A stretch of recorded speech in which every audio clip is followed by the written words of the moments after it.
So this is Abby. I just finished my 2.5 mile run for soccer, but moving on.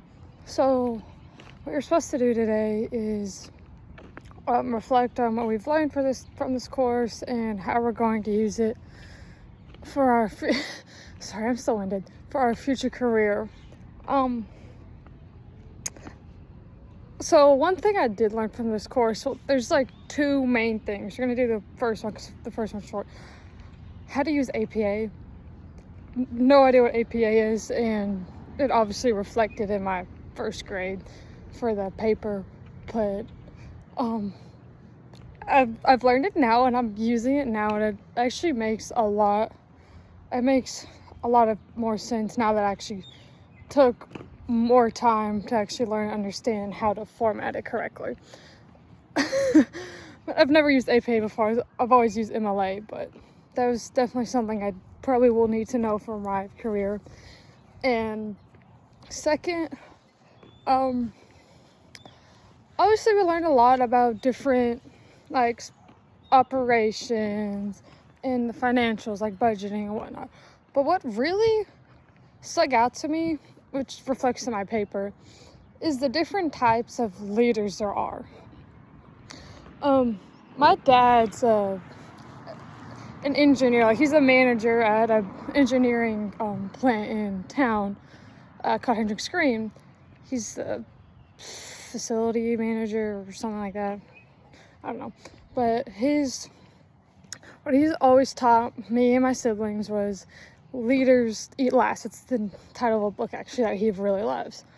And I think that goes hand in hand with the different types of leaders that was shown in our textbook, especially the type of leader that Jason Vittoni is.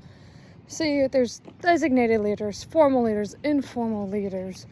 There's service-oriented leadership, and on and on and on. And I think it goes to show there are so many different types of leaders, and your leadership style and type will change on what your task is.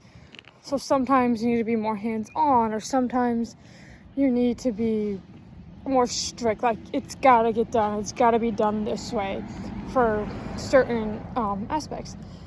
Or sometimes you can be a little more chill. You be like, I need this to be done, but there's so many different ways you can do it, and choose what works best for you. So I also want a career in sports fitness management, but I was leaning more towards sports communication or sports media. I don't really see myself as trying to be a leader, but I think with sports communication, it goes to show different communication styles and what all I might have to communicate about, like financials, like budgeting, or sports facilities, like what needs to be changed, what needs to be fixed, or I can't think of the word, but like our media proposal, how to do this, how to do that. I think just the little things that I've taken from here and there will help a lot with what I do, because like I said, I want to do something sports media, so leadership wasn't really towards me, or budgeting isn't, because I like the more artsy style, but I think it helps me have a broader understanding of what all sport and fitness management is, and it makes me be a little more empathetic to my leaders, to the people who lead me. And yeah, I really enjoyed this class. So